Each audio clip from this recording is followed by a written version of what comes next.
आवाज उधर नहीं आ रही है? किसकी मिस्टेक थी?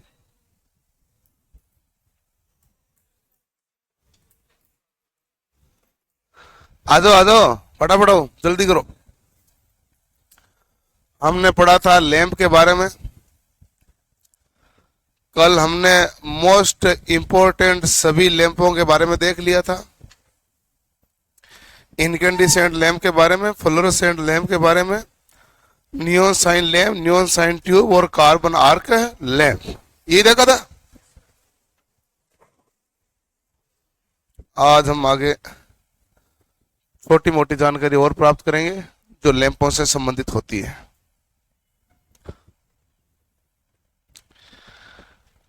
लैंपों से संबंधित होने वाली में परीक्षा के लिए महत्वपूर्ण भाग में हमारे पास अगला लैंप आता है, उसे कहते हैं हेलोजन लैंप। लैंप कौन सा है? हेलोजन। क्या ढूंढ क्या रहे हो?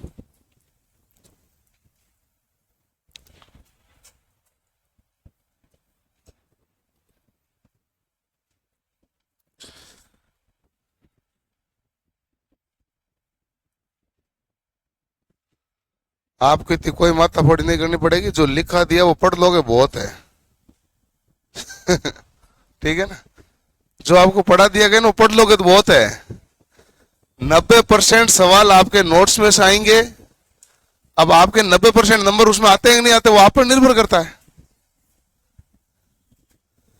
इसके अलावा भी हर चैप्टर के बाद में थोड़ी सी जगह खाली छोड़ दिया करो, एक पेज खाली छोड़ दिया करो, जिसमें कुछ नया मिले। पूरा चैप्टर पढ़ते हो तो 100 में से 2 सवाल है जो नए मिल जाते हैं, तो उसको पीछे लिख लिया करो। जब रिवीजन करो तो आपके नोट्स बेहतरीन रहे, बस उससे बाहर क्या आएगा। फिर उससे भी यदि कोई बाहर आएगा फिर वो किसी को आएगा नहीं, क्योंकि जब सब पढ़ लिया तो उसके बाहर और तो क्या बचता है। क्लियर? तो अब हम पढ़ते हैं हेलोजन लैंप। हेलोजन लैंप को हम कहां काम लेते हैं भाई? फ्लड लाइट के रूप में। Flood light stadium, cricket. अरे आ जाओ, जल्दी करो ना। एक तो तुम आराम से आते हो, मुझे थोड़ी ओड फील होता है। बैठ दो बैठ दो बैठ दो। अच्छा, आप लेट आए हो, ये आप ध्यान याद रखा करो। आप तो ऐसे याद रखो हम आए हैं, दो में फर्क है ना। आप तो ऐसे आते हो आते ही हम आए हैं। अरे एक आए, आप लेट आए, लेट आते ही आप तुरंत आके बैठ जाया करो। हेलोजन लैंप यानी कि फ्लड लैंप। फ्लड लैंप किसे कहते हैं? क्योंकि ऐसी लैंप जो क्रिकेट स्टेडियम हो और या कोई भी खेल का मैदान हो उसमें लगाया जाता है, जहां पर हम ये सुनिश्चित करते हैं कि उस एरिया में सभी जगह रोशनी बराबर आए। उस लाइट को क्या कहते हैं? Flood light. उस लैंप को फ्लड लैंप कहते हैं। उसे कहते हैं फ्लड लैंप। यदि मान लो कि जो कहीं चौराहे पे लाइट लगवानी है तो काफी ऊंचा टावर लगाएंगे वो, फिर लाइट लगाएंगे। इसका मतलब वो किसी जगह पर चकाचौंध ज्यादा नहीं चाह रहे हैं। यदि हाइट कम होती है तो चकाचौंध क्या होती है? ज्यादा। वो चाह रहे हैं कि सभी जगह जो इतना ये एरिया कवर हो रहा है सभी जगह रोशनी क्या रहे? बराबर। और चौराहे पर सभी तरह से रोशनी क्या रहनी चाहिए? फुल रहनी चाहिए। इसलिए कौन सी लाइट लगाई जाती है? Flood lamp. और इस फ्लड लैंप किसकी सहायता से बनता है? हेलोजन की। हेलोजन लैंप में क्या होता है कि ये एक कांच की नली का होती है। जो कांच की नली होती है ना, ये उष्मा द्वारा उपचारित होती है। उष्मा उपचारित का मतलब समझते हैं आप? इसको हीट ट्रीटमेंट दिया हुआ है, यानी इसको गर्म करके पकाकर बनाया गया है। हीट ट्रीटमेंट उसे कहते हैं। जैसे मान लो कि आप एक कांच की गिलास लाते हैं मार्केट से 5 रुपए 7 रुपए वाली, एक लाते हैं 40 वाली। आपने दूध गर्म किया, 5 रुपए वाली में दूध डालोगे तो वो गिलास ही फूट जाएगा, वो 20-40 वाली गिलास नहीं फूटेगा। इसका मतलब उनमें दोनों में फर्क क्या है? 20-40 वाली थी, उसको हीट ट्रीटमेंट दिया हुआ है, यानी उसको उष्मा द्वारा उपचारित किया गया है। उच्च उष्मा पर उसको पकाकर रेडी किया गया है, ये ज्यादा उष्मा बाहर से झेल सकती है। ये है हीट ट्रीटमेंट। इसी प्रकार धात्विक पदार्थ होते हैं, लोहा, इनको भी हीट ट्रीटमेंट दिया जाता है, तो हीट ट्रीटमेंट है। तो ये जो नली होती है ना, ये नली आपने देखा होगा बहुत ज्यादा मजबूत होती है, क्योंकि इसको क्या दिया जाता है? हीट ट्रीटमेंट ज्यादा दिया जाता है।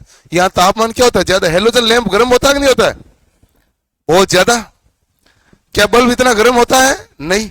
तो बताओ बल्ब का लगने वाले कांच को हीट ट्रीटमेंट देंगे क्या? इतना नहीं देंगे, जबकि इसको हीट ट्रीटमेंट की क्या है, बहुत ज्यादा आवश्यकता होती है। ओके, तो ये कांच या क्वार्ट्ज की नली होती है जिसको ऊष्मा द्वारा उपचारित किया जाता है, और दोनों तरफ, इसके दोनों तरफ क्या लगे हैं? इलेक्ट्रोड। एक ये इलेक्ट्रोड है, दूसरा ये इलेक्ट्रोड है। इन दोनों इलेक्ट्रोड के बीच में हमारे पास क्या लगा हुआ है? टंगस्टन का तार। टंगस्टन का तार ये काफी लंबाई पर है, तो नीचे नहीं गिरे इसलिए हम क्या लगाते हैं? बीच में सपोर्टर। बीच में क्या लगाते हैं? सपोर्टर, यानी सपोर्ट लगाते हैं। तो ये हमारे पास कुल मिला के इसमें भी गर्म कौन होगा? टंगस्टन का वायर। टंगस्टन का वायर बड़ा है बल्ब से, लेकिन हीटर से छोटा है। इन दोनों के बीच की ऊष्मा तो ये देगा ही, देगा कि नहीं देगा? आप हेलोजन लैंप को काफी देर तक रखेंगे, आपको सर्दियों में भी गर्मी का एहसास हो जाता तुरंत ही। तो इसका मतलब ये काफी ज्यादा ऊष्मा प्रदान करता है। काफी ज्यादा ऊष्मा प्रदान करने का मतलब टंगस्टन वायर काफी बड़ा है। टंगस्टन वायर काफी बड़ा है तो उसको पूरा गर्म होने में टाइम लगेगा, लगेगा ना, तुरंत पूरा गर्म थोड़ी हो जाएगा, तो उसको पूरा गर्म होने में टाइम लगता है। हीटर आप चालू करते हो, चालू होते ही तुरंत पूरी ऊष्मा देता है क्या? धीरे धीरे प्रोसेस बढ़ता है। तो जितना बड़ा होगा, जितना बड़ा होगा उतना ज्यादा टाइम लेगा, जितना छोटा होगा फिलामेंट उतना ही कम टाइम लगेगा। बल्ब का फिलामेंट बहुत ही छोटा होता है तो बहुत कम समय लेता है, तुरंत चालू हो जाता है। ये मामला।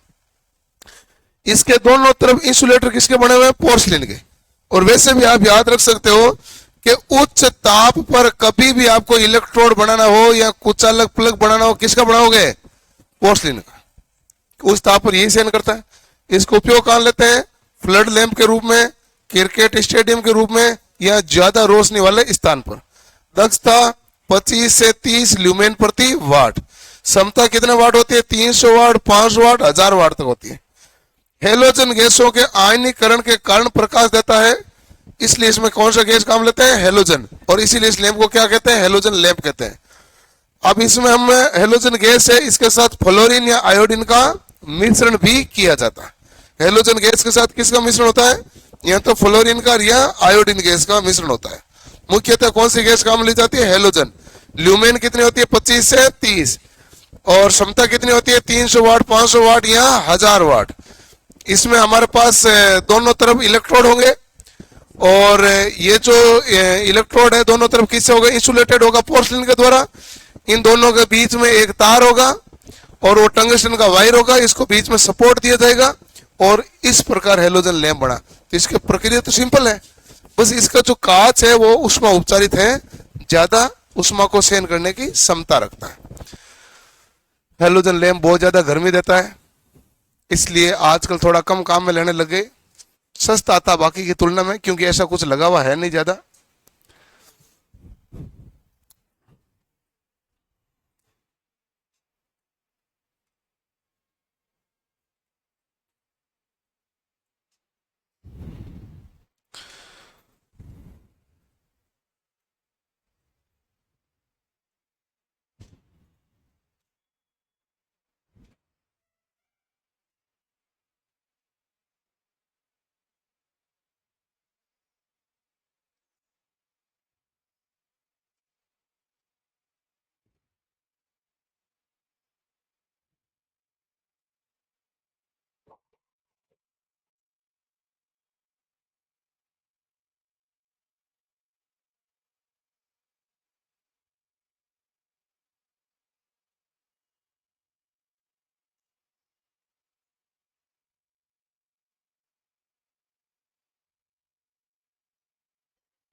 लैंप काफी ज्यादा है। हीटर का तार किसका बना होता है? क्या?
तो अब देखो भाई कि हमारे पास हेलोजन लैंप की कांच या क्वार्ट्ज की नली होती है, जिसके दोनों छोर पर क्या लगा है, इलेक्ट्रोड।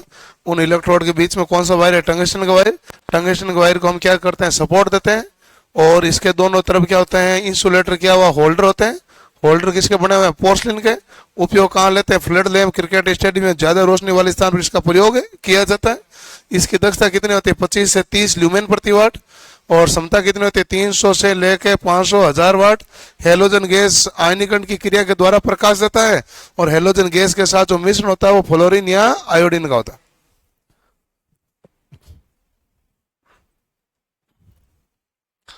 अब बताओ इसमें कोई तकलीफ है, नहीं है।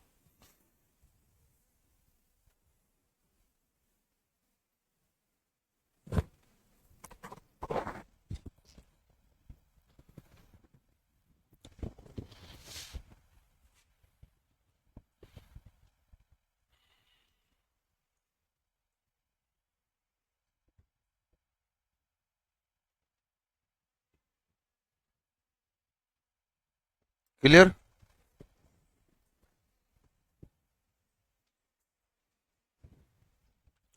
अगला लैंप है CFL। CFL का फुल फॉर्म पूछा जाता है कॉम्पैक्ट फ्लोरोसेंट लैंप। आपने कल पढ़ा था फ्लोरोसेंट ट्यूब, पढ़ा था, ट्यूब लाइट। फ्लोरोसेंट ट्यूब और कॉम्पैक्ट फ्लोरोसेंट लैंप में कोई फर्क नहीं होता, सैद्धांतिक रूप से दोनों सेम ही है। CFL को या ट्यूबलाइट को, ट्यूबलाइट होती है एक सीधा डंडा जो कितना मीटर का होता है, 1.2 मीटर का, यानी 120 सेंटीमीटर। इसको हमने कॉम्पैक्ट कर दिया, इसको हमने क्या कर दिया, छोटा कर दिया, कॉम्पैक्ट कर दिया है। उसमें ज्यादा लंबा करना तो इसी को मोड़ दिया, या फिर इसमें ऐसे ना 2-3 बार लाइन ऐसे बढ़ा ली।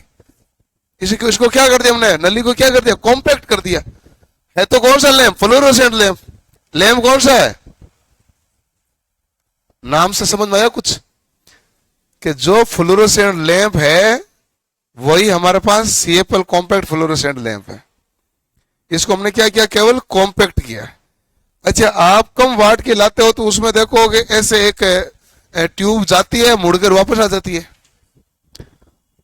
ज्यादा वाट की लाते हो तो ट्यूब जाती है, फिर 2-4 एक चक्कर लगेगी उधर, फिर वापस आएगी। इसका मतलब नली की लंबाई तो बढ़ा रही है। तो ये हमारे पास कौन सी ट्यूब होती है, CFL compact fluorescent lamp. CFL जो होती है वही फ्लोरोसेंट ट्यूब है, वही CFL है। आप बताओ कि fluorescent tube low pressure sodium vapour था, low pressure mercury vapour, low pressure mercury vapour lamp था। तो ये भी लो प्रेशर क्या है, मरकरी वेपर। इसका आकार कैसा होता है, यू या कुंडली नुमा। ऐसा आकार हमने क्यों बनाया है, लंबाई बढ़ाने। लंबाई बढ़ाने से क्या होगा, इसलिए ज्यादा वाट का होता है तो उसमें नंबर ऑफ टर्न क्या होंगे, ज्यादा। कम वाट में नंबर ऑफ टर्न क्या होंगे, कम। ठीक है। 18 वाट की CFL उतना प्रकाश देगी जितना 100 वाट का बल्ब देता है, क्योंकि बल्ब जो है वो हमें प्रकाश और ऊष्मा दोनों प्रदान करता है, तो विद्युत तो खपत दोनों में होती है, और ये हमें क्या देगा, प्रकाश। तो 18 वाट CFL द्वारा जो ल्यूमेन उत्पन्न होगा उतना ल्यूमेन 100 वाट का बल्ब करेगा। तो बल्ब की बजाय हम क्या लगाते हैं, CFL। ठीक है। अब तुम CFL की बजाय भी क्या लगाते हैं, LED। जितना 18 वाट की CFL प्रकाश देती है उतना प्रकाश हमें 9 वाट की LED दे देती है, और 9 या 9 से कम की देती है, 9 से ज्यादा की जरूरत नहीं पड़ती। अब 9, 7, 5, 3 यही चलती है सीरीज। तो ये है।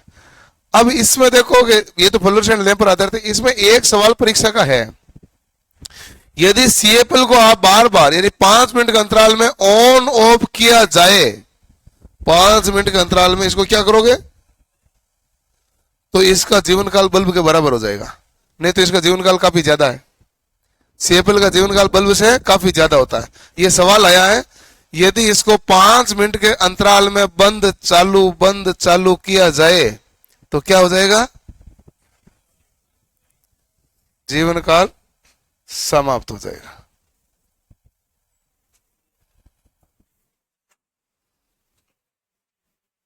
हैं? क्या हो गया आपको? आप किसी अच्छे डॉक्टर को दिखाओ, दिक्कत है आपके। हैं?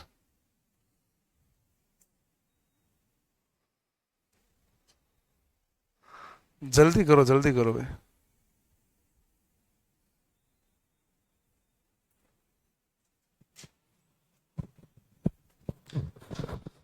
ये आज मॉड्यूल फिफ्थ है जो कंप्लीट होगा, और आगामी क्लास से आपके टेक्निकल की 2 ही घंटे चलेगी। उसका टाइम होगा 11 से 1, क्योंकि हमारा सिलेबस लगभग कंप्लीट है। एक मॉड्यूल 4 बाकी है, आराम से पढ़ाते रहेंगे, साथ साथ पढ़ते रहेंगे। आप पढ़ा, हम पढ़ाते रहेंगे, आप पढ़ते रहेंगे। और आपके शुरू करते हैं कुछ टेस्ट वगैरह।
लिख लिया? नहीं लिखा? लिखो लिखो, जल्दी करो भाई।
लिख लिया भाई?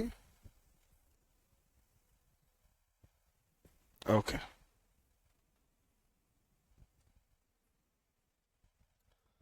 अगला आता है हमारे पास sodium vapour lamp. Sodium vapour lamp हमारे पास दो प्रकार के होंगे, एक है लो प्रेशर, एक है हाई प्रेशर। सबसे पहले हम लो प्रेशर सोडियम वेपर लैंप को देखते हैं। ये वो सवाल है जिसमें आपको परीक्षा में पूछा जाता है इसको चालू होने में कितना टाइम लगता है। ये वही सोडियम वेपर लैंप है ना। तो सोडियम वेपर यदि लो प्रेशर है तो चालू होने में समय ज्यादा लगेगा, हाई प्रेशर है तो टाइम कम लगेगा। तो हाई प्रेशर वाले तो 5 से 10 मिनट में ऑन हो जाते हैं, लेकिन लो प्रेशर वाले 10 से 15 मिनट में। अच्छा, लो प्रेशर सोडियम वेपर लैंप होता है, वेपर का मतलब क्या होता है? वाष्प ना, तो सोडियम का गुण है। अब सोडियम वेपर लैंप हमें एक वर्णी प्रकाश प्रदान करता है, मोनोक्रोमेटिक लाइट। एक वर्णी मतलब एक रंग, एक वर्ण कौन सा? तो पीलापन। तो हमारे पास सोडियम वेपर लैंप कौन सा रंग प्रदान करता है? पीला। पीला एक ही रंग हुआ, इसलिए हम क्या कहेंगे? एक वर्णी या मोनोक्रोमेटिक। जो पीला रंग है उसका तरंग दैर्ध्य है 5980 एंगस्ट्रोम।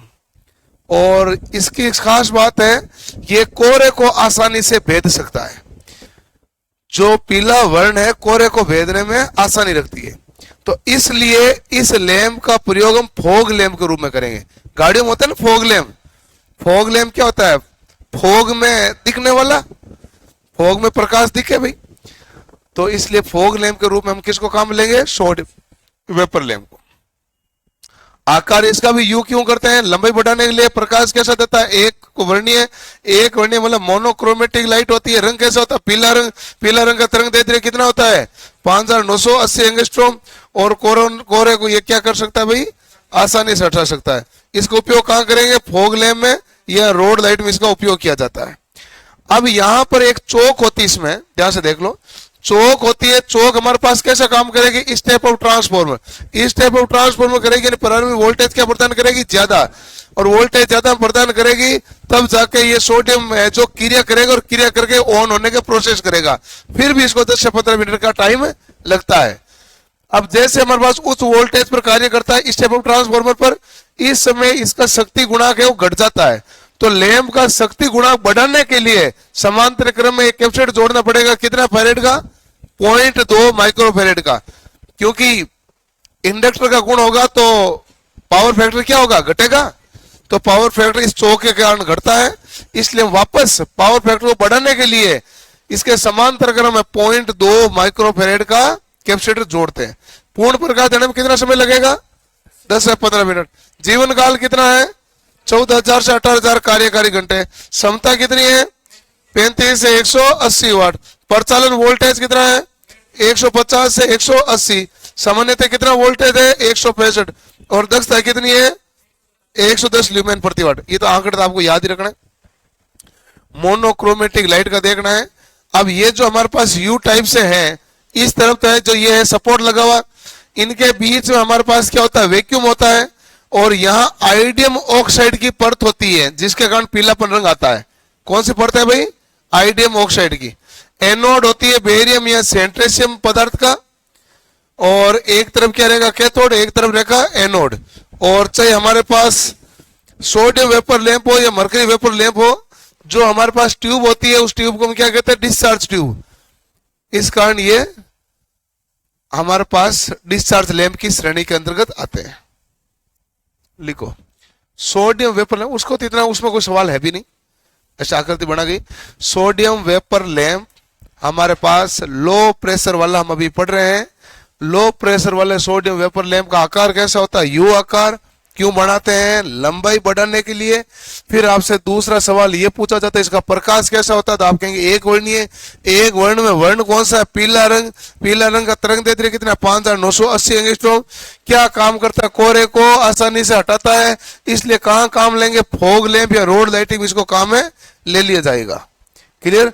और यहां पर चौक होती है, चौक में ट्रांसफॉर्मर कौन सा होता है, स्टेप अप ट्रांसफॉर्मर का पावर फैक्टर क्या हो जाएगा, कम हो जाएगा, इसलिए समांतर क्रम में 0.2 माइक्रोफेरेड का कैपेसिटर जोड़ा जाता है।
नोब कलर एमसीबी का, एमसीबी का नोब कलर तो आप जानते होंगे ना। कोई डाउट है किसी बच्चे का, एमसीबी का नोब कलर है जो ऊपर नीचे हो गया कोई। एमसीबी क्या होती है, एक एल सीरीज होती है, एक जी सीरीज होती है, होता है क्या, एल सीरीज वाली होती है ग्रीन,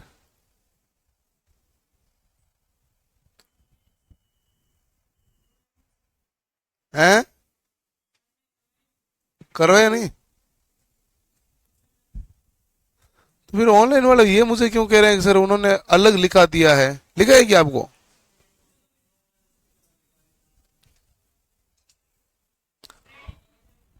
हाँ तो आपको कलर लिखा है ना, वो एक मिनट निकालना।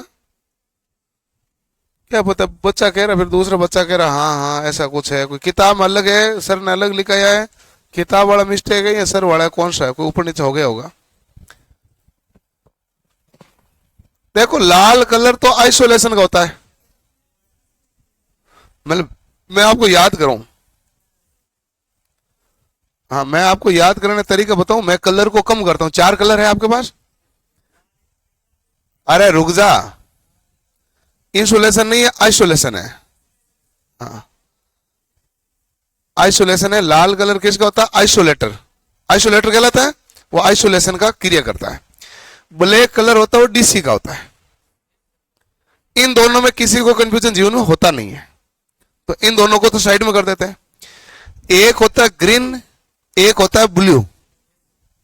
जो ग्रीन है वो लाइटिंग के लिए है और ब्लू है वो वाटर के लिए। ये उल्टा लिख देना, इसको थोड़ा सही कर लो, वो इसीलिए वो बच्चा कह रहा था, फिर ठीक है हो गया होगा। एक मैंने भी कैपेसिटर में लिखा है, वो एक रेटिंग है जो एक मैं ऊपर नीचे कर दी थी, अभी मैं करा दूं कैपेसिटर की रेटिंग। वो लिखा था समय बहुत सारे बैचों में 50 बैचों में सही लिखा, 61 में गड़बड़ हो गई, ऊपर नीचे लिखा दी। ऐसा दिमाग में कुछ रहता है बोल देते ना उस समय। अब देखो मैं बताऊं, हरा कलर लाइटिंग का होता है और नीला कलर होता है मोटर का, और लाइटिंग का कलर होता है वो एल सीरीज है, मोटर का कलर है वो जी सीरीज है। लाइटिंग आगे सीरीज क्या लिखोगे, एल, और मोटर का सीरीज क्या लिखोगे, जी। इसलिए आप याद रखना, मोटर जनरेटर, जनरेटर जी। और कैसे याद रखोगे, लाइटिंग में एल, एल, लाइटिंग कौन सी सीरीज, एल सीरीज।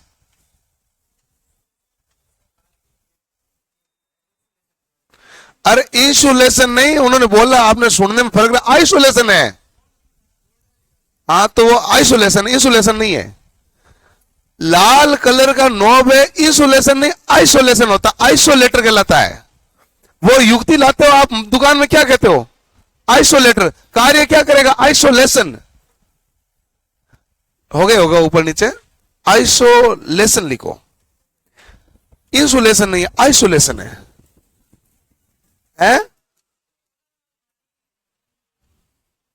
कोई बात नहीं, इंसुलेशन नहीं। लाल कलर मतलब ऊपर नीचे हो गया, लाल कलर आइसोलेटर कहलाता है। आइसोलेटर कार्य क्या करेगा? आइसोलेशन का। ब्लैक कलर है वो डीसी का है। एल लाइटिंग है और वो है हरा कलर। और जी सीरीज है मोटर का, वो है नीला कलर, ब्लू।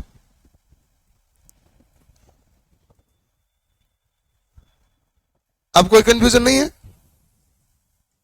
एक फिर वो कैलकुलेटर में भी जाओ आप, कैलकुलेटर के टॉपिक में, वहां पर भी चेक करो, एक रेटिंग लिखी हुई है। आ जाओ कैलकुलेटर में, करेक्शन कर ही रहे हो तो फिर एक जगह और करो। वो मैंने ऊपर नीचे लिखा रखी है। कैपेसिटर की रेटिंग में जाओ, 5%, 10%, 20%, 30%, मैंने कहीं लिखाया? मैंने कैपेसिटर टॉपिक पढ़ाया, उसको खोलो।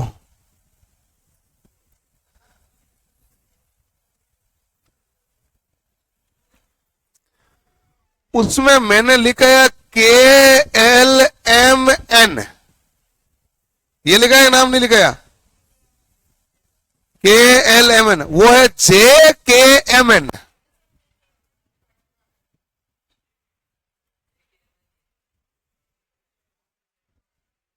करवा दिया उसे?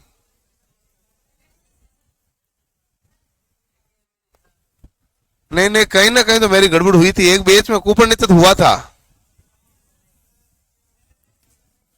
जे है +-5, के +-10, एल है नहीं, एम है +-20 और एन है +-30। क्या ऐसे ही लिखा हुआ है? ठीक है, तो मैंने किसी किसी में तो बेच में ऊपर नीचे कर दिया था, उसी में सही करा दिया वापस। ठीक है, अब सही है तो ओके, अच्छी बात है, याद आ गया इसलिए बता दिया।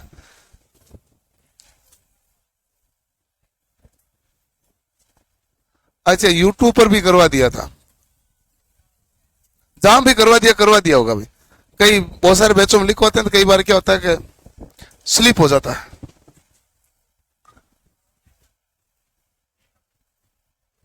ओके ओके ओके ओके, चलो ठीक है, ओके, बहुत अच्छी बात है। तो ये तो लिख दिया भाई। अरे लिखो लिखो, लैंप लिखो, लैंप लिखो।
हैं?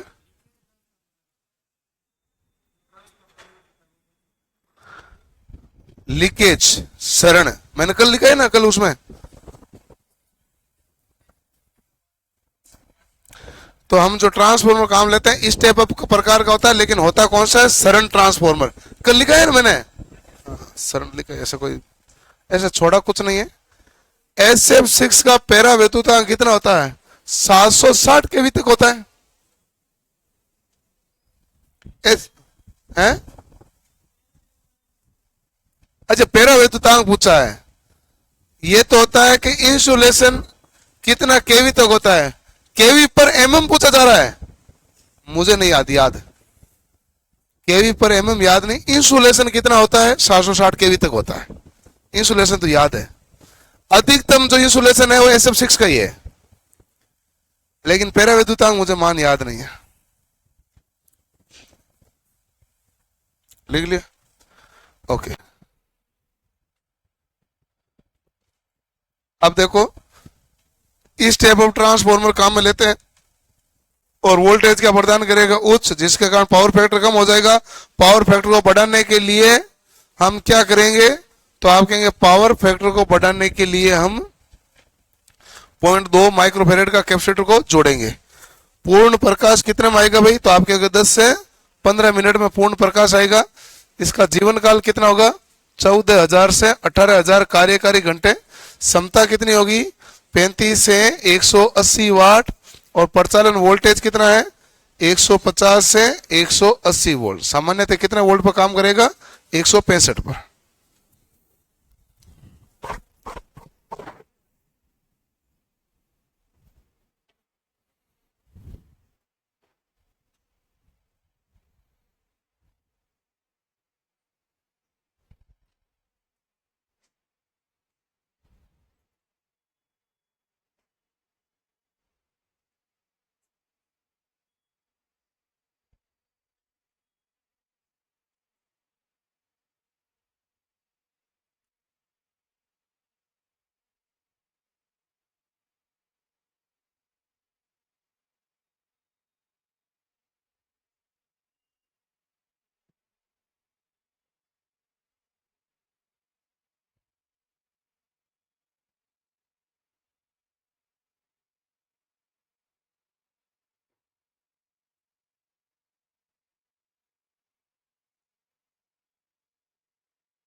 लिख लिया, ओके।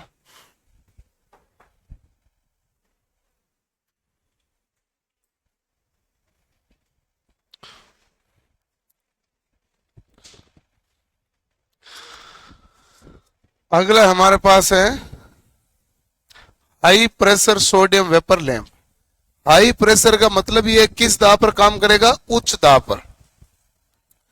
तो ये उच्च दाब पर उपयोगी है। उच्च दाब पर ये रंग कैसा देता है, लाल गुलाबी या पीलापन युक्त कह दो, या इसको कहते हैं गोल्डन व्हाइट।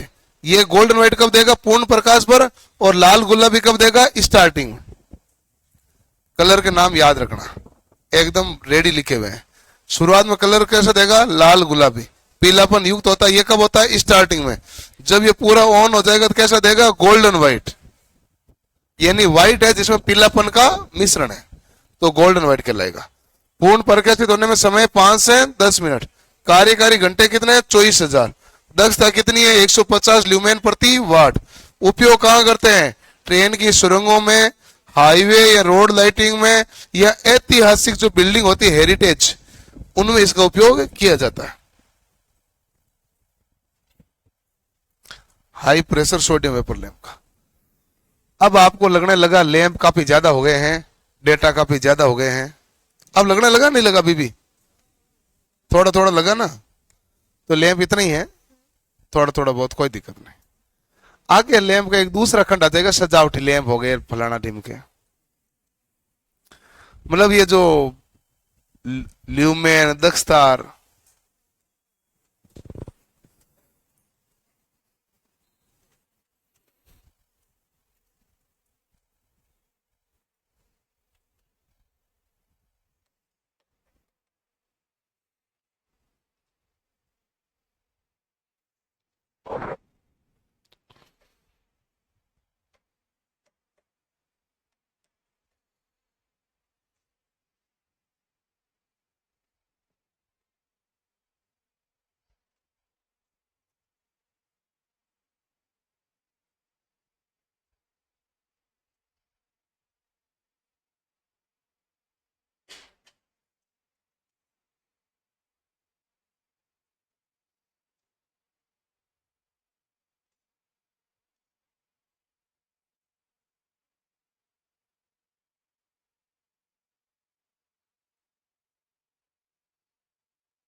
हो गए भाई?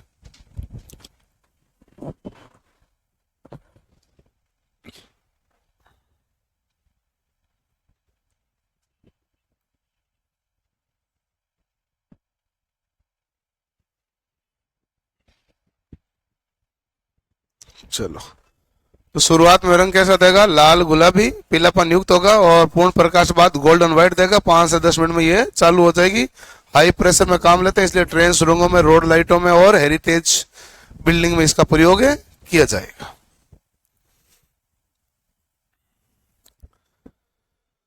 एक मिनट, सजावटी प्रकाश तक बाद देखेंगे। इससे एक हमारे पास है halide lamp.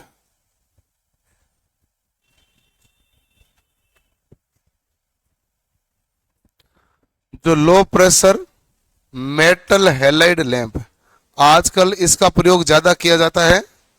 Low pressure metal halide lamp, यानी कि हेलोजन लैंप का प्रयोग नहीं करके उसकी जगह किसका करते हैं? Metal halide.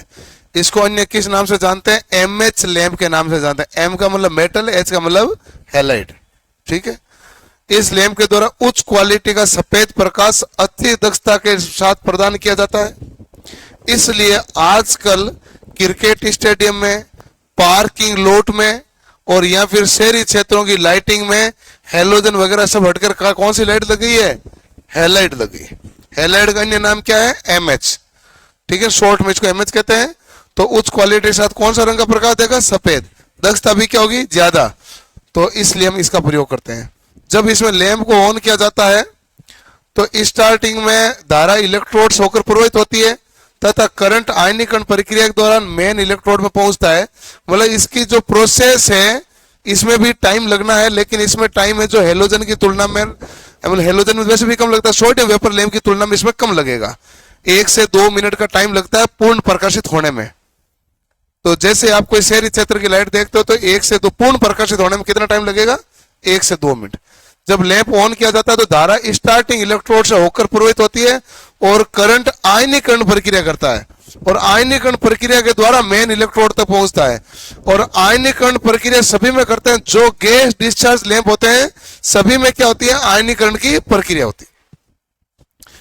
इसका रंग प्रतिपादन ये पूछा है, CRI कलर रेंडरिंग इंडेक्स इसका पूछा हुआ है। CRI की फुल फॉर्म क्या होगी? कलर रेंडरिंग इंडेक्स, रंग प्रतिपादन सूची। इसका CRI कितना है? 65 से 90। ये सवाल पूछा हुआ है। CRI की फुल फॉर्म क्या है? कलर रेंडरिंग इंडेक्स, रंग प्रतिपादन सूची। आकार में कैसा होता है? छोटा। और बहुविज्ञता मतलब है ज्यादा प्रकाश देता है, कम लोड लेता है। इसका दक्षता भी क्या रहेगी? उच्च, 65 से 115 ल्यूमेन। जीवन काल भी कितना? 15,000 से 20,000 घंटा। पर्यावरण के लिए भी सकारात्मक है। विभिन्न रंगों में अलग अलग तैयार भी किया जा सकता है। और सबसे अच्छी तकनीक वाला जो आजकल काम लेते हैं वो ये है। इसको स्टार्ट करने की विधियां होती है, वो 2 होती है, एक प्रोब स्टार्टर, एक पल्स स्टार्टर। पल्स स्टार्टर का मतलब है कि इसको स्टार्ट करने के लिए पहले हाई वोल्टेज की इनपुट पल्स देना। जैसे हाई वोल्टेज की इनपुट पल्स दी, हाई वोल्टेज देते क्या होगा? इलेक्ट्रॉन एक, मतलब जो आयन है, आयन इलेक्ट्रॉन है, वो एक इलेक्ट्रोड से दूसरे इलेक्ट्रोड तक पहुंच जाएगा। तो इसे कहते हैं पल्स स्टार्टर। तो पल्स मतलब कम समय के लिए ज्यादा वोल्टेज प्रदान करना। तो सामान्यतः इसको ही काम में लिया जाता है। तो ये किसकी खास बात है? Low pressure metal halide lamp की। ये एक नया लैंप है, sorry high pressure, high pressure metal halide lamp.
क्या ढूंढ रहे हो?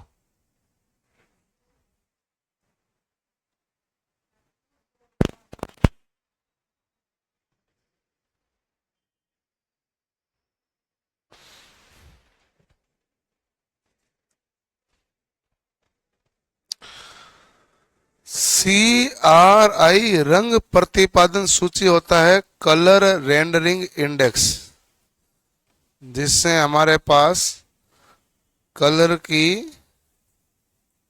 प्रतिपादन तय होता है कि कलर कितना प्रभावी रहता है।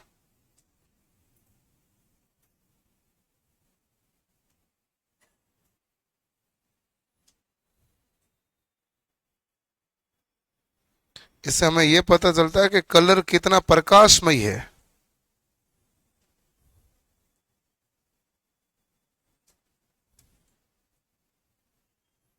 कलर कितना प्रकाशमयी है।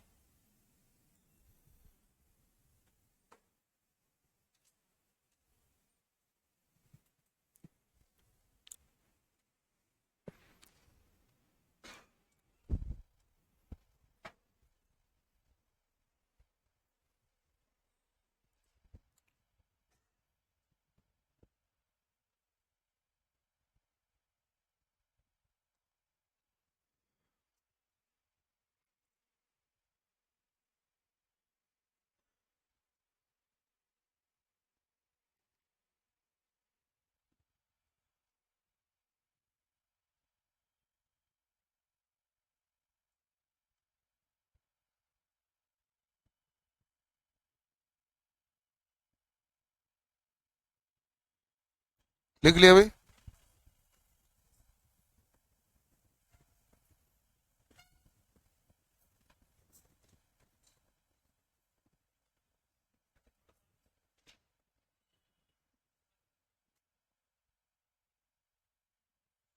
बहुत ज्यादा डाटा है कि नहीं? डाटा भरपूर है। मैंने कहा आप लैंप पढ़ने बात कहोगे, स्टार्टिंग वाला ठीक था, अब आप उस पर आने लग जाओगे थोड़े थोड़े, कि इससे अच्छा लैम्बर्ट का कोजे नियम, वितक्रम का नियम, लक्स, ल्यूमेन, कैंडेला, वही ठीक था। ये तो बहुत ज्यादा है। शुरुआत में ये अच्छे लगते थे।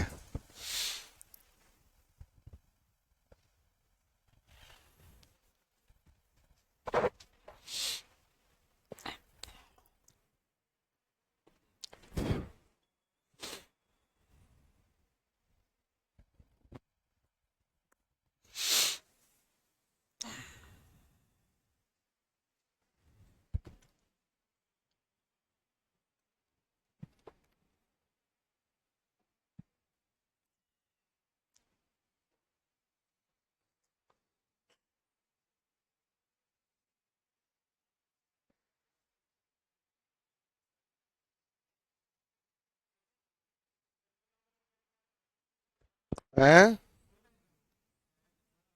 कौन सा? ये सहत या छोटा आकार का?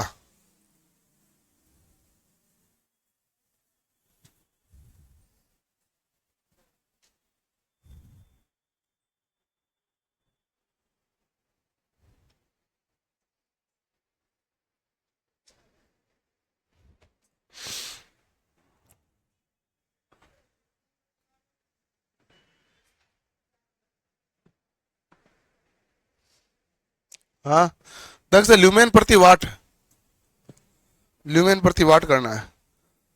दस हमेशा क्या होती है? ल्यूमेन प्रति वाट।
क्लियर।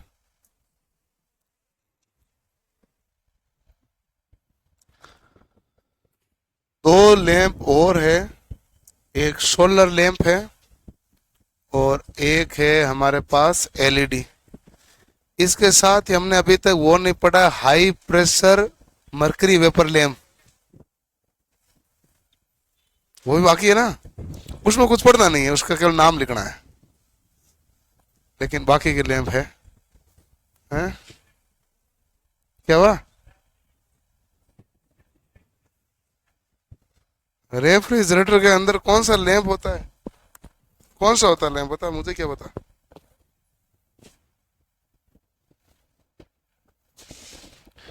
बाइक में कौन सा होता है?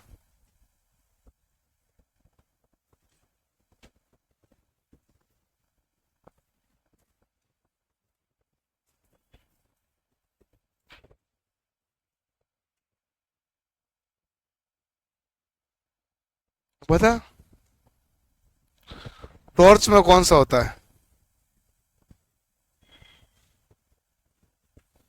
तो बहुत दूर गया, रेफ्रिजरेटर गए क्यों इतना दूर? है? अभी करेंगे सब।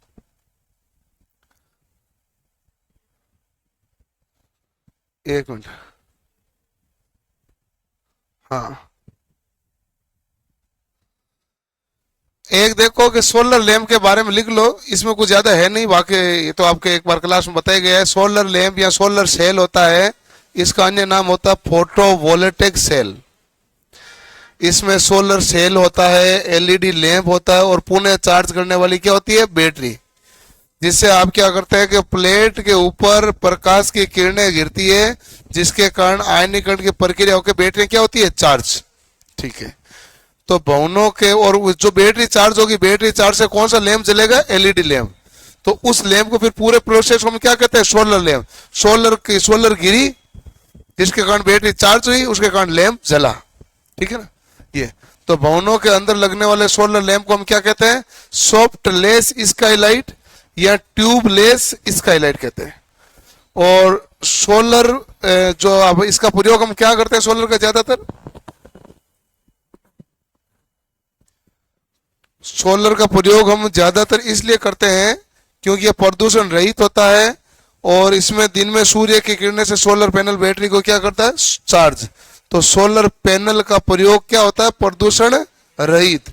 इसलिए आजकल कह रहे हैं कि गाड़ियां हैं जो चार्जिंग वाली बनाएंगे, इससे प्रदूषण नहीं होता है। गाड़ियां चार्जिंग इसीलिए तो ला रहे हैं, इलेक्ट्रिक कारें क्यों ला रहे हैं? कि इलेक्ट्रिक कार प्रदूषण रहित होता है।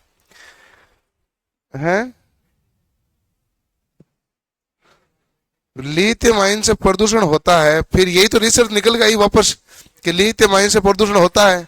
फिर वापस एक और रिसर्च निकल गई कि लिथियम आयन से जो प्रदूषण होता है वो हमारे पास पेट्रोल डीजल से होने वाले प्रदूषण का 10 से 20% है। तो तीसरी रिसर्च ये निकल गई। तो बताओ कुल मिला के कौन सी अच्छी है कि बैटरी वाली अच्छी? ऐसा है। ऐसे तो फिर उन्होंने ये भी रिसर्च आई थी कि अच्छा तुम तो बैटरी वाला कर रहे हो, चार्जिंग वाला, तो वो तो उसके लिए भी तो कोयले ही जलाना पड़ता है,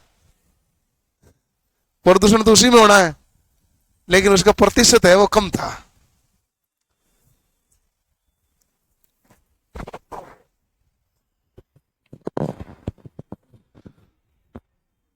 है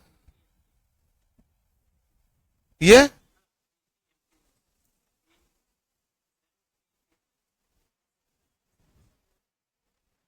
एमपीपीटी। एमपीपीटी है था, एक है।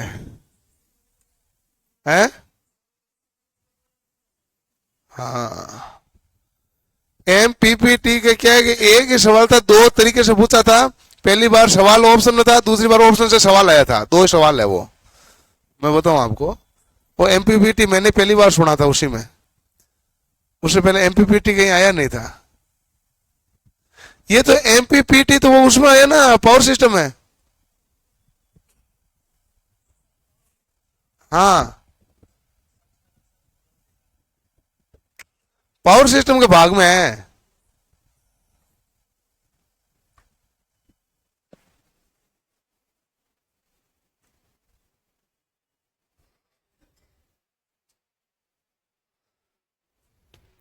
Maximum power point tracking power system के भाग में एक और आया था आपके उस समय परीक्षा में, फैक्ट की फुल फॉर्म FACTS, फैक्ट्स की फुल फॉर्म आई थी, वो भी पावर सिस्टम में है।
गया भाई, चलो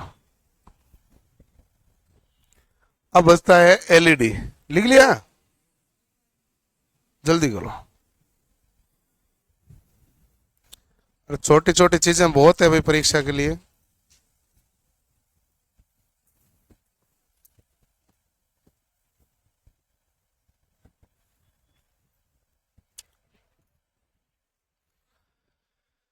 LED लाइट एमिटिंग डायोड या प्रकाश उत्सर्जक डायोड कहते हैं। LED जो सिलिकॉन होता है उसकी कट इन वोल्टेज होता है 0.7, जर्मेनियम की होती है 0.3।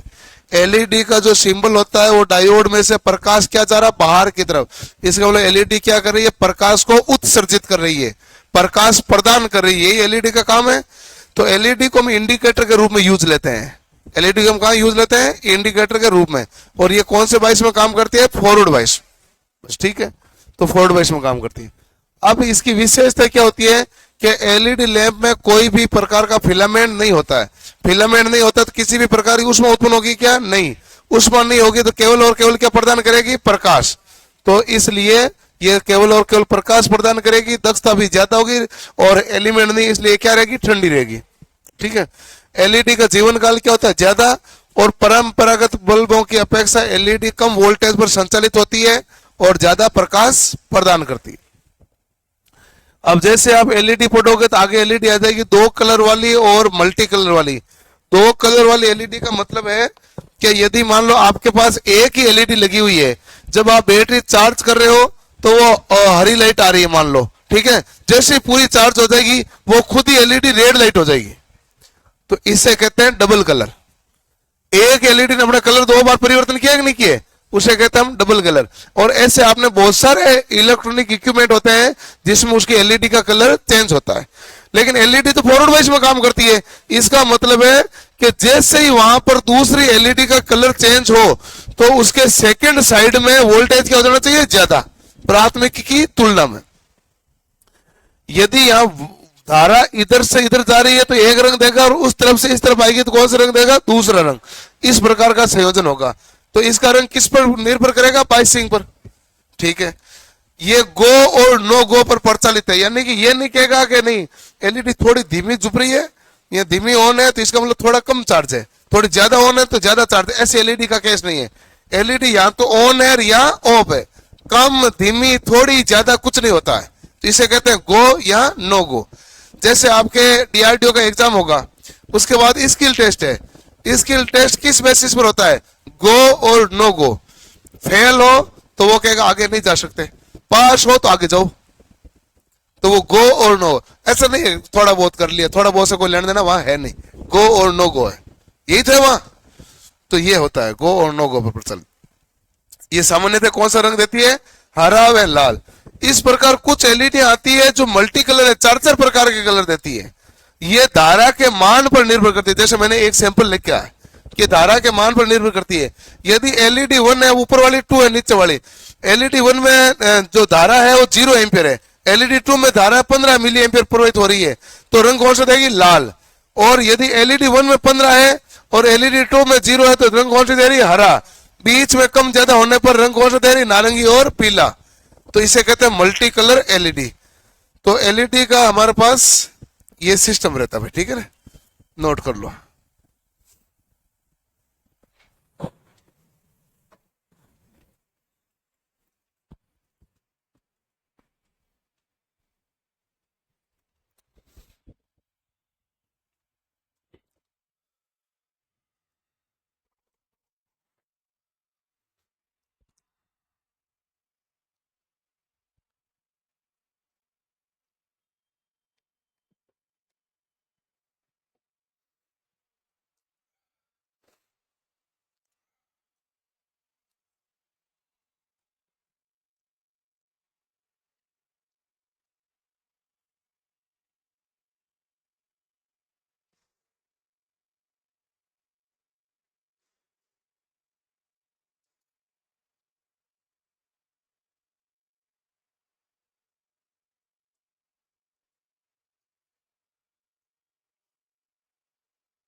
लिख लिया।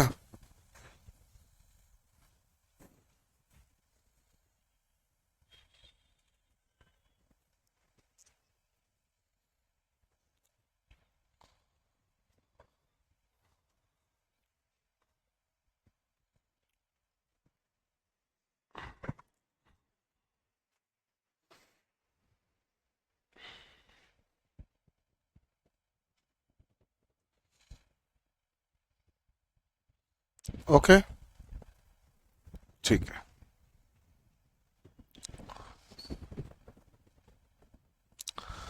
अगली है दो रंग वाली एलईडी, फिर है मल्टी कलर एलईडी।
अभी भी बाकी रह गया।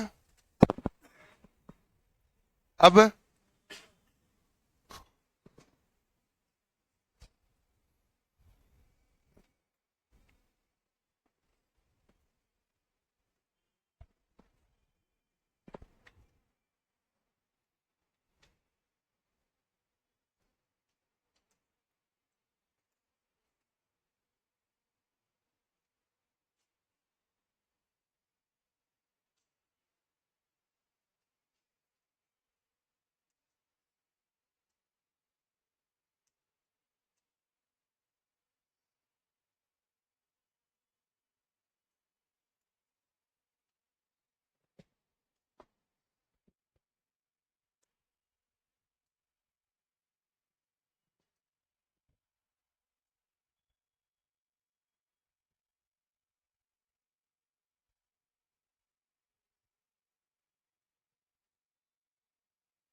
लिख लिया।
ठीक है भाई।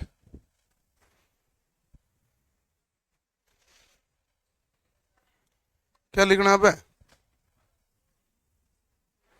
तो लिख दिया ना भाई।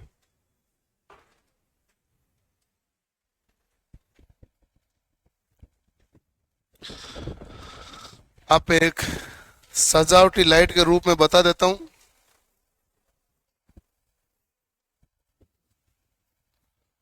घर पे लिख लेना, फिर आप उसको सजावटी लाइट को कितना लिखोगे आप? हैं? इसके मेरा मेरा तो हाथ पहुंच नहीं रहा, तो थप्पड़ मार इसके।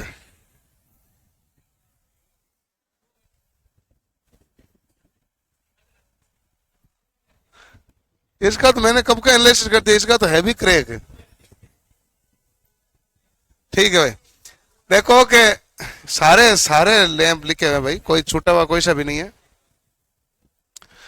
हम सजावटी प्रकाश व्यवस्था देखते हैं। उसके बाद में आप high pressure mercury vapour lamp लिख लेना, इसमें लिखा हुआ है, बाद में लिख लेना। MA टाइप, MAT टाइप और MB टाइप, 3 प्रकार के होते हैं वो। जनरली उसके बारे में कुछ पूछा तो जाता है नहीं, बट 3 प्रकार के होते हैं, तो इसमें लिखा हुआ जरूर है। बट हमारे पास अब जो इंपॉर्टेंट भाग है वो है सजावटी प्रकाश व्यवस्था। सजावटी प्रकाश व्यवस्था में हमारे पास छोटे छोटे सेल होते हैं। छोटे सेल वोल्टेज के होते हैं, कम वोल्टेज के। कम वोल्टेज के सेलों को कौन से क्रम में लगाएंगे? श्रेणी क्रम में। जैसे मेरे पास सप्लाई आ रही है 240 वोल्ट, 6 वोल्ट का एक सेल है, तो मैं कितना लगाऊंगा? 240 में 6 का भाग दूंगा, कितना आएगा? 40। तो मैं 40 बल्ब है, कौन से क्रम में लगा दूंगा? श्रेणी क्रम। क्लियर है? तो सजावटी लैंपों के रूप में निम्न वोल्टेज के लैंपों को श्रेणी क्रम में संयोजित किया जाता है। जलते बुझते बल्बों की लड़ी में निम्न वोल्टेज के छोटे बल्बों का प्रयोग करते हैं। और जलते बुझते बनाने के लिए कौन सा स्विच लगाते हैं? Drum switch. ड्रम स्विच कौन सी मोटर से काम करता है? शेडेड पोल मोटर से कार्य करता है। ठीक है। यदि सजावटी लैंपों की लड़ी में सामान्य वोल्टेज के बल्बों का प्रयोग किया जाता है तो उन्हें कौन से क्रम में जोड़ोगे? समांतर। यदि आप 240 वोल्ट के यदि बल्ब लगाते हैं तो उन बल्बों को कौन से क्रम में जोड़ोगे? समांतर। छोटे छोटे वोल्टेज, कम वोल्टेज को जोड़ोगे तो कौन से क्रम में जोड़ोगे? श्रेणी क्रम। क्लियर? लैंपों में रिफ्लेक्टर का प्रयोग क्यों करते हैं? लैंपों में रिफ्लेक्टर का प्रयोग इसलिए करते हैं ताकि हम निश्चित दिशा में लाइट यानी प्रकाश को भेज सकते हैं, इसलिए किसका प्रयोग किया जाता है? रिफ्लेक्टर का। सामान्यतः पढ़ने के लिए कितना ल्यूमेन चाहिए होता है? 60 से 100 ल्यूमेन प्रति मीटर स्क्वायर। अगर लैंप सफेद पड़ जाता है तो इसका मतलब उसकी गैस, और यदि लैंप काला पड़ जाता है तो उसका तंतु जल चुका। ये 2 कारण है। यदि लैंप काला पड़ जाता है तो उसका तंतु जल चुका है, और लैंप सफेद पड़ जाता है तो उसका गैस निकल चुकी है। ठीक है। सामान्यतः पढ़ने के लिए कितने ल्यूमेन चाहिए? 60 से 100 ल्यूमेन प्रति मीटर स्क्वायर, यानी 60 से 100 लक्स चाहिए। कार्य स्थान पर मोटा और अकुशल कार्य होता है, वहां पर क्या प्रकाश, कितने प्रकाश की आवश्यकता होती है? 150 ल्यूमेन प्रति मीटर स्क्वायर। लेकिन बारीक या कठिन कार्य के लिए कितना चाहिए होता है? 1500। बारीक या कठिन कार्य के लिए क्या चाहिए होता है? 1500। सजावटी लाइट में एक हमारे पास फ्लैशर बल्ब होता है जो सबसे आगे लगता है, उसका नाम क्या होता है? Master bulb. यह फ्लैशर बल्ब होता है जो सबसे आगे लगता है। मास्टर बल्ब के स्थान पर आप और क्या काम ले सकते हैं? स्टार्टर। यानी कि ज्यादा वोल्टेज, यदि वोल्टेज ज्यादा हो जाता है तो कौन सहन करेगा? मास्टर बल्ब भी सहन करना होता है, तो इसलिए मास्टर बल्ब लगाते हैं। मास्टर बल्ब के स्थान पर स्टार्टर भी लगा सकते हैं जो लैंपों को ऑन ऑफ करता है, और कौन से क्रम में जुड़ता है? सीरीज में। सजावटी लाइट में सभी लैंप सीरीज में लगते हैं। यदि इनमें से एक लैंप खराब हो जाता है तो सभी लैंप क्या हो जाएगा? बंद हो जाएगा। और इस प्रक्रिया से बचने के लिए हम क्या लगाते हैं? थर्मिस्टर। तो अब जो है श्रेणी प्रकार के नियम, श्रेणी प्रकार के लैंप का नियम होता है कि यदि आपने श्रेणी में 4 लैंप लगे, एक फ्यूज हो गए तो बाकी के क्या हो गए? बंद हो गए। सजावटी लैंप में आपने 40 लैंप लगे, एक लैंप फ्यूज हो गए, बाकी क्या होंगे? बंद हो गए। इससे बचने के लिए हम क्या लगाते हैं? थर्मिस्टर। थर्मिस्टर यानी कि एक और अतिरिक्त संयोजन का तार जाता है जो इसका रेगुलर संयोजन बनाता है। थर्मिस्टर प्रत्येक लैंप के समांतर में जुड़ा रहता है। जब कोई लैंप फ्यूज हो जाता है तो ये थर्मिस्टर अन्य लैंपों के श्रेणी क्रम में आ जाता है, तो एक अतिरिक्त तार है ये। तो जैसे कोई बल्ब फ्यूज हो जाएगा तो वो उसके कौन से क्रम आ जाएगा? समांतर क्रम है, तो बाकियों के लिए श्रेणी उसने लगातार बना दी है। तो ये कार्य कौन करता है? थर्मिस्टर। यदि सजावटी लैंपों की लड़ी में एक लैंप खराब हो गया और वो श्रेणी क्रम में जुड़े हुए हैं, फिर भी बाकी के लैंप जल रहे हैं, तो बताओ इसको किसके द्वारा बचाया गया है? थर्मिस्टर के द्वारा। नहीं तो श्रेणी का तो नियम है, ए फ्यूज होने पर सारे बंद होने।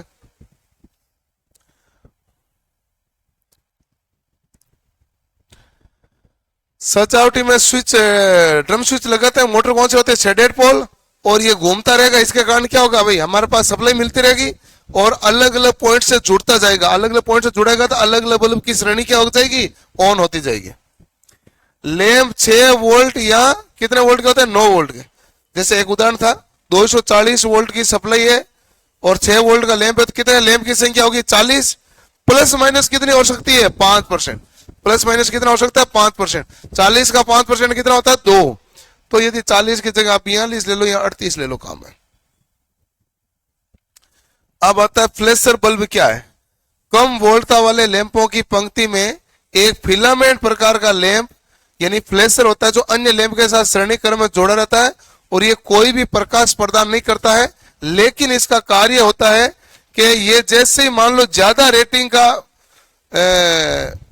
वोल्टेज आता है तो ये सहन करेगा, पहला मामला। और दूसरा है कि जो फ्लैशर बल्ब होता है इसकी रेटिंग बाकी सभी से क्या होगी? अधिक। इसकी रेटिंग बाकी सभी लैंपों से क्या होगी? अधिक। इसमें द्विधातु पंक्ति होती है जो स्विच के द्वारा कार्य करती है, और फ्लैशर लैंप की रेटिंग इसके आगे वाले सजावटी लैंपों से अधिक या कम होती है। फ्लैशर बल्ब की रेटिंग सजावटी लैंपों से कम होती है। कम होने का कारण यह है कि यदि मान लो वोल्टेज ज्यादा आया तो सबसे पहले कौन सा लैंप उड़ेगा? ये, और ये लैंप उड़ेगा तो बाकी लैंप बच जाएंगे। तो इसलिए इसकी रेटिंग क्या रखी जाती है? कम। अधिक नहीं रखी जाती है, रेटिंग रखी जाती है कम। और ये तो बाकी हमने एलईडी सीएफएल पढ़ लिया। ये तो अन्य पॉइंट है। अत्यधिक ऊर्जा बचाने के लिए क्या काम लेते हैं? LED, CFL, halogen incandescent lamp. सामान्यतः विशेष घरों में विद्युत का कितना % प्रकाश में खर्च होता है? 30%। आपके घर 1000 रुपए का बिल आए तो 300 रुपए किसके कारण आए? लाइट के कारण। सामान्यतः ये एवरेज है। बाहर से लाइट बल्ब खरीदते समय बल्ब में वोल्टेज और लुमिनेंस फ्लक्स अंकित होता है, जिससे घर के लिए कितनी दक्षता का बल्ब चाहिए ज्ञात कर सकते हैं।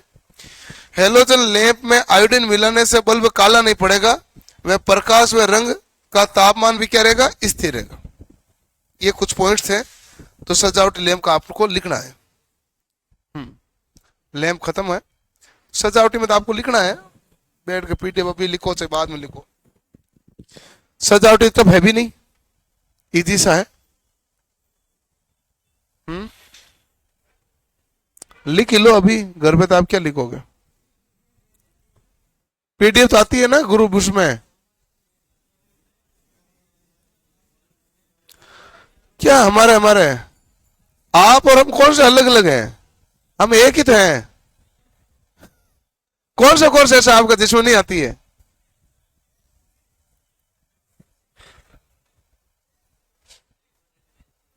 वो आ गया हो मेरे पास, एक बच्चा तो हो, कोई तो हो जिसके नहीं आती पीडीएफ। खड़ा हो पहले। खड़ा हो मतलब क्या होता है? हाँ ऐसे। मोबाइल लेके आ गया हो तो प्रॉब्लम सॉल्व कौन करेगा? मैं ही तो करूंगा। तो पता तो करूंगा ना। कोर्स खोलो, कोर्स खोलो।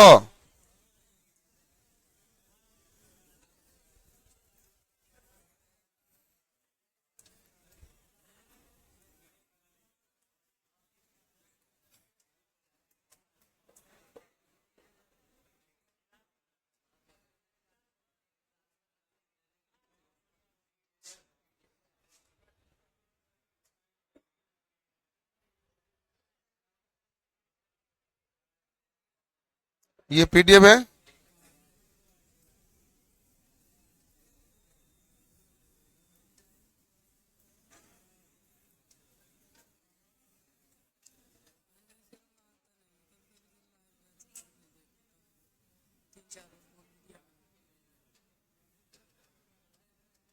बोलने से क्या होता है? जो रिकॉर्डेड वाला है उसके बाकी सब पीडीएफ है, लास्ट वाले में एक पीडीएफ डाली हुई नहीं है। हाँ, वो कौन सा कोर्स है ये?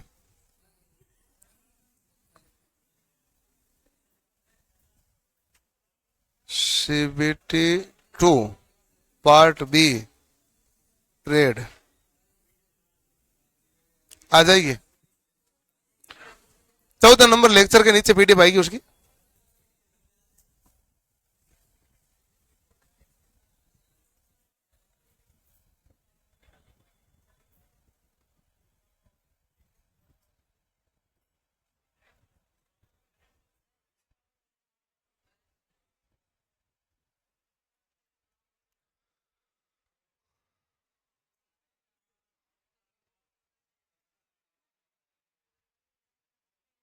तुम नोट कर लो भाई।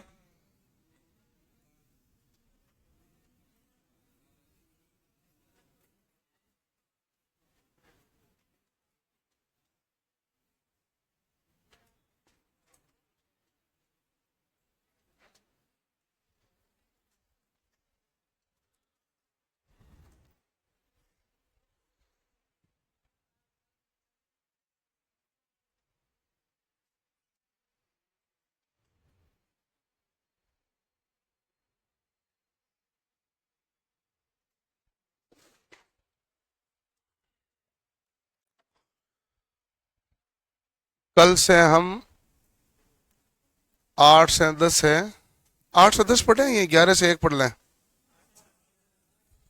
हाँ तो 8 से 10 पढ़ेंगे। कोई से पढ़ो, पढ़ना था ही।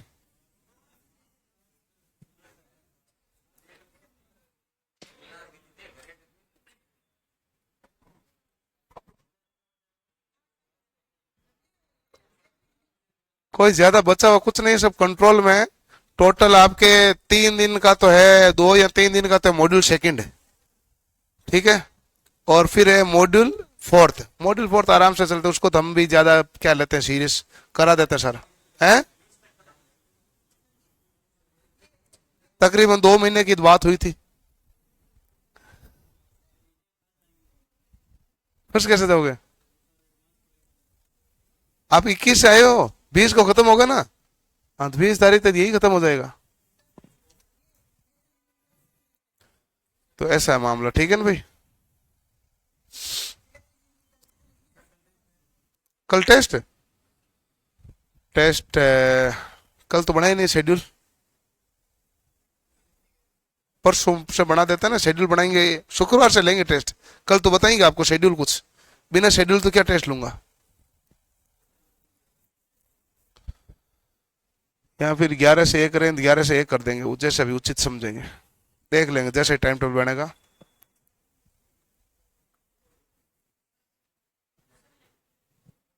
क्वेश्चन ले आओ भाई। किसी के भी कोई दूसरे डाउट्स हैं तो पूछ लो। मॉड्यूल फर्स्ट को लेके आपके ज़्यादा डाउट आए होंगे, आते हैं तो। और मॉड्यूल फर्स्ट को बड़े ध्यान रखना। मॉड्यूल फर्स्ट मजबूत है तो आपको कोई दिक्कत नहीं है।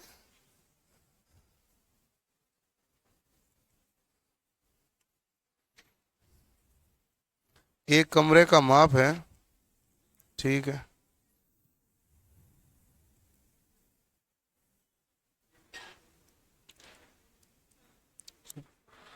12 × 20।